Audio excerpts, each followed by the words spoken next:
আচ্ছা, আপনার মনে পড়ে ছোটবেলায় পাঠ্যপুস্তকের বাদে উপন্যাস বা গল্প বাদে এরকম কি কোনো বই ছিল যেটা আপনি পড়তেন? এখন যখন আমি রিকল করি তখন একটা বইয়ের কথা আমার মনে পড়ে, যেটা খুব সুন্দর একটা বই ছিল, যেটা আমি প্রত্যেক বছর একটা নির্দিষ্ট টাইমের জন্য ওয়েট করে থাকতাম। বইটা বাবা বাড়িতে আনবে আর আমি পড়বো। যে বইটার কথা আমি বলছি, যেটা আমি পড়তাম এবং যে বইটা পড়ে আমার দুর্দান্ত লাগতো, এবং হয়তো বইটা সেরকম পড়ার মতো না, তাও আমার সাথে কিছু লোক হয়তো রিলেট করতে পারবেন। বইটার নাম হচ্ছে ট্রেন্ডস অ্যাট এ গ্ল্যান্স। ওইটায় সমস্ত আপডেটেড ট্রেনের সূচি থাকতো। তখন এত ইন্টারনেটের যুগ ছিল না, তখন আইআরসিটিসি খুলে আমরা টিকিট বা কখন ট্রেন কোথায় ছাড়বে, কখন পৌঁছবে এত সহজে পেতাম না। ট্রেন্ডস অ্যাট এ গ্ল্যান্স ছিল একমাত্র উপায় যেখান থেকে আমরা জানতে পারতাম ভারতের সমস্ত ট্রেনের কথা। আমার এখনও মনে আছে, আমার বাবা আমাকে টাইম দেখা শেখাতো, বোঝাতো যে না, এটা সাউথের ট্রেন, এটা সাউথের লাইনে যেতে হবে, এটা ইস্ট কোস্টের ট্রেন, করমণ্ডল ইস্ট কোস্ট হয়ে যায়। এরকম করে বাবা আমাকে প্রত্যেকটা রেলের সমস্ত কিছু বোঝাতো ট্রেন্ডস অ্যাট এ গ্ল্যান্স বই থেকে। কিছুদিন আগে ইউটিউব দেখার সময় এমন একটা ভিডিও দেখলাম, সেখানে এমন একটা বই দেখলাম, যেটা দেখে আমি ভাবলাম যে না, এই বইটা আমাকে কিনতেই হবে আর এই বইটা কিনে পড়তে হবে। কারণ বইটার নাম ছিল বাংলা স্টেশন কথা। যে ছেলে রেল নিয়ে এত এক্সাইটেড, রেল যার এত সুন্দর লাগে, যে রেলের ট্রেন্ডস অ্যাট এ গ্ল্যান্সকে নিজের পাঠ্যপুস্তকের মতো হয়তো পড়তো, কারণ জাস্ট ভালো লাগতো ম্যাপ দেখতে, ট্রেনের টাইম জানতে, কোন স্টেশন দিয়ে যাচ্ছে ট্রেন সেটা জানতে, সে বাংলা স্টেশন কথা পড়বে, এটাই তো স্বাভাবিক। আজকে যে বইটার আমি রিভিউ করব বা যে বইটা নিয়ে আলোচনা করব সেটা হচ্ছে বাংলা স্টেশন কথা। এই বইটা সম্পাদনা করেছেন প্রতীক রাহা এবং রাজীব কুমার সাহা। তো চলুন আজকের ভিডিও শুরু করা যাক।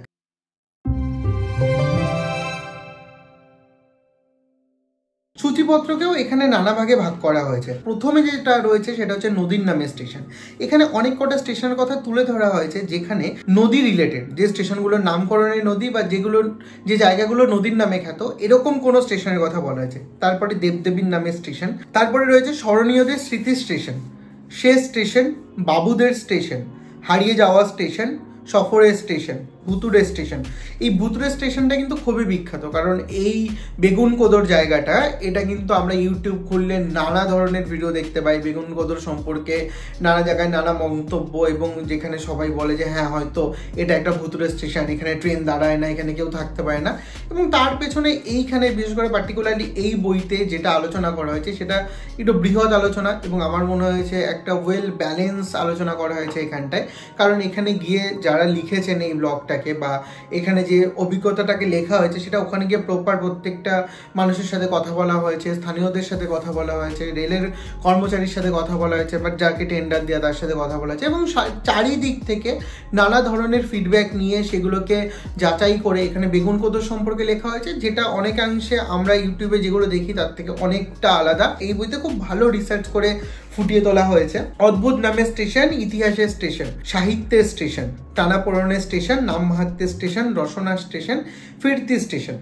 সাহিত্য স্টেশনের মধ্যে সত্যজিতের সাহিত্য রেল এবং স্টেশন, এটা পড়তে বেশ ইন্টারেস্টিং। আর আপনি যখন পড়বেন তখন পারবেন সত্যজিৎ রায় যে যে স্টেশনের কথা উল্লেখ করেছেন লেখাতে, সেগুলোর কথা আছে। ফেলুদা কোন কোন স্টেশনের উপর দিয়ে গিয়েছেন, জটায়ুর সাথে প্রথম পরিচয় ট্রেনের কামরার মধ্যে, এরকমভাবে কোন স্টেশনের উপর দিয়ে গিয়েছে, বাদশাহী আংটিতে কতগুলো স্টেশনের কথা রয়েছে। এরকমভাবে যে প্রত্যেকটা কাহিনীতে যেখানে যেখানে স্টেশনের কথা এসছে, সেগুলো সমস্ত কিছু বিস্তারিতভাবে এইখানে লেখার মধ্যে ফুটিয়ে তোলার চেষ্টা করা হয়েছে, এবং অনেক জায়গায় ফুটিয়ে তোলাও হয়েছে। বইটার ব্লার্বে কিন্তু এটাই লেখা ছিল যে ঘটনা পারিপার্শ্ব সব স্টেশন, রেল আছে তবে সেই তিথির অতিথি মাত্র। এই লাইনটা পড়ার পরেই আমি এই বইটা কিনেছিলাম। কেনার পর আমার মনে হচ্ছিল হ্যাঁ, রেল আছে, স্টেশন আছে, বাংলা স্টেশন কথা পড়ে আমার বেশ ভালো লাগে। যে কারণে আমার বইটা ভালো লেগেছে সেটা হলো লেখনী সুন্দর, প্রত্যেকটা অধ্যায় এত সুন্দর করে লেখা হয়েছে।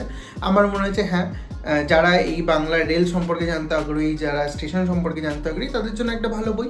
প্রত্যেকটা স্টেশনের সাথে ফটোগ্রাফ রয়েছে, সেই স্টেশনের ফটোগ্রাফ, কিন্তু আমি জানি না ফটোগুলোকে কিভাবে এডিট করা হয়েছে, কেমন একটা কার্টুনিস্টিক লুক দেওয়ার চেষ্টা করা হয়েছে। আমার মনে হয় অরিজিনাল ফটো ইউজ করলে বা ছবি ইউজ করলে হয়তো বেটার হতো। এবং এখানে কিছু কিছু অভিজ্ঞতার কথাও বলা হয়েছে, যারা ব্লগ এখানে লিখেছেন, একজনের লেখা না, অনেকের লেখা রয়েছে এখানে, এবং সেখানে তারা নেমে কখনো কোনো স্থানীয়র সাথে কথা বলেছেন, কখনো সেখান থেকে কোনো কিছু জানার চেষ্টা করেছেন তার ইতিহাস সম্পর্কে, এবং তারপরে সেগুলোকে নথিভুক্ত করে এই বইটা তৈরি করা হয়। মুখবন্ধ এবং প্রকাশকের কথা পড়লে বোঝা যায় বইটা রাতারাতি তৈরি হয়নি। বইটাকে তৈরি করতে যথেষ্ট কাঠখড় পোড়াতে হয়েছিল, তার কারণ হঠাৎ করেই এরকম না যে সমস্ত কিছু ম্যাটেরিয়াল ছিল এবং তারপরে বইটা একদম ছেপে রেডি করা হয়েছে। বইটা তৈরি করতেই বোঝা গেছে যে আরও কী কী দরকার, কী কী অ্যাড করলে ভালো করা যাবে, এইভাবে বইটা তৈরি করা হয়েছে। এবং বইটা পড়ার সময় খুব ভালোভাবে এই জিনিসটা বোঝা যায় যে বইটা খুব সুন্দর করে যারা সম্পাদনা করেছেন পথিক রাহা এবং রাজীব কুমার শাহ তৈরি করেছেন বইটাকে খুব সুন্দর করে। এবং এখানে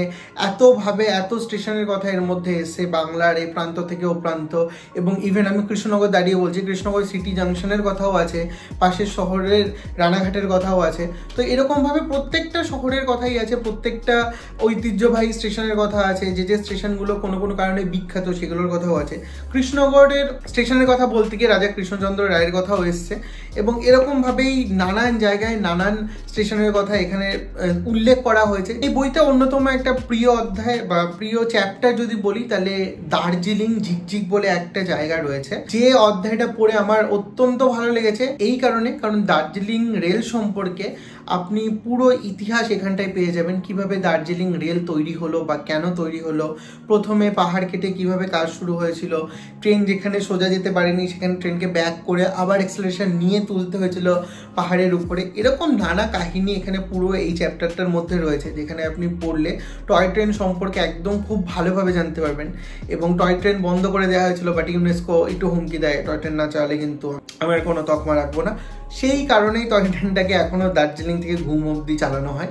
এরকম নানা তথ্য এবং A to Z তথ্য ওই চ্যাপ্টারে রয়েছে। শুধু ওই একটা চ্যাপ্টারের কথা না, আমি তো একটা চ্যাপ্টারের কথা বললাম, এরকম কয়েকটা চ্যাপ্টার আছে যেখানে আপনি পুরো পুঙ্খানুপুঙ্খ ডিটেলস পেয়ে যাবেন সেইখানকার রেল সম্পর্কে, সেইখানকার রেলের কাহিনী সম্পর্কে বা ইতিহাসের সম্পর্কে। কয়েকটা বড় বড় চ্যাপ্টারে খুব ভালোভাবে তুলে ধরা হয়েছে। কিন্তু এই বইটার আর একটা যেটা আমি বলবো খারাপ লাগার দিক, বা বইটা কোন দিক থেকে আমাকে একটু আপসেট করেছে, সেটা হচ্ছে কিছু কিছু অধ্যায় খুবই ছোট, কিছু কিছু অধ্যায় এত কম লেখা আছে, অর্থাৎ এক পাতা বা একদম হাফ পাতা, যেখানে না তো আমি স্টেশন সম্পর্কে ঠিকঠাক তথ্য পেয়েছি, না তো সেই জায়গা সম্পর্কে কোনো তথ্য পেয়েছি।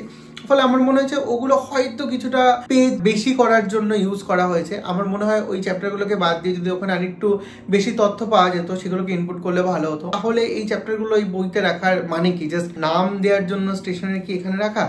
কৃষ্ণনগর রানাঘাট সম্পর্কেও যে তথ্যগুলো আছে আমার মনে হয় ওগুলো স্টেশন রিলেটেড খুব কম। বিশেষ করে আমি কৃষ্ণনগরের কথা বলতে চাই, স্টেশন বা রেল রিলেটেড খুব কম। যদিও বইয়ের পেছনে লেখা আছে রেল আছে, তবে সেই তিথির আধার মাত্র। তবে বাংলা স্টেশন কথা যখন বইটার নাম, তখন আমি এটাই এক্সপেক্ট করেছিলাম যে অন্তত কৃষ্ণনগর রেল স্টেশনের কিছু ইতিহাসের কথা জানতে পারবো বা কিছু রেলের রিলেটেড এমন কিছু জানা যাবে। তো সেইখানটা আমি ডিসঅ্যাপয়েন্টেড হয়েছি। কারণ ওভারঅল যদি বলি, রেল প্রেমীদের কাছে আমার মনে হয় একটা ভালো বই, কারণ এরকম বই খুব কম পাওয়া যায় বাংলায়। তো আমি খুবই কম দেখেছি এরকম বই যেখানে এত সুন্দর একটা কম্পাইলেশন করে বইটা তৈরি করা হয়েছে। এক পণ্ডিকা প্রকাশনী থেকে প্রকাশিত হয় বইটা, 400 টাকা মুদ্রিত মূল্য, এবং ছোট সাইজের বই। এবং প্রচ্ছদ সম্পর্কে বললে আই জাস্ট লাভ ইট। এর প্রচ্ছদটা আমার খুবই ভালো লেগেছে, এবং হয়তো এই প্রচ্ছদটার জন্যই বইটা আরও বেশি সুন্দর হয়েছে। এর বদলে যদি নর্মাল এখনকার দিনে ট্রেন দিয়ে থাকতো, হয়তো আমি বইটাকে অ্যাভয়েড করে যেতাম। লাস্টে আমি এটাই বলবো, যারা রেল প্রেমী, যারা রেলকে পছন্দ করেন, তারা হয়তো বইটা ভালোবাসবেন। আমার বেশ পড়তে ভালো লেগেছে। কিছু কিছু চ্যাপ্টার থেকে বেশ ইন্টারেস্টিং তথ্য পেয়েছি, বা এমন কিছু তথ্য পেয়েছি যেগুলো আমি এর আগে জানতাম না। বাংলা স্টেশন কথা এই বই নিয়ে আজকের মতো আলোচনা এখানেই শেষ করছি। যারা আমাদের চ্যানেল প্রথম দেখছেন, তারা এরকম বাংলায় বই রিভিউ বা বইয়ের আনবক্সিং, নতুন বইয়ের খবর, এরকম ধরনের ভিডিও পাওয়ার জন্য চ্যানেলটা সাবস্ক্রাইব করে দেবেন। এই ভিডিওটা ভালো লাগলে একটা লাইক করে দিন, আর আমাদের ভিডিও সবার আগে পাওয়ার জন্য নোটিফিকেশন অল করে দিন। আজকের মতো এটুখানি, কি দেখা হবে পরের দিন পরের কোনো ভিডিওতে। ততক্ষণ ভালো থাকবেন, বই পড়বেন।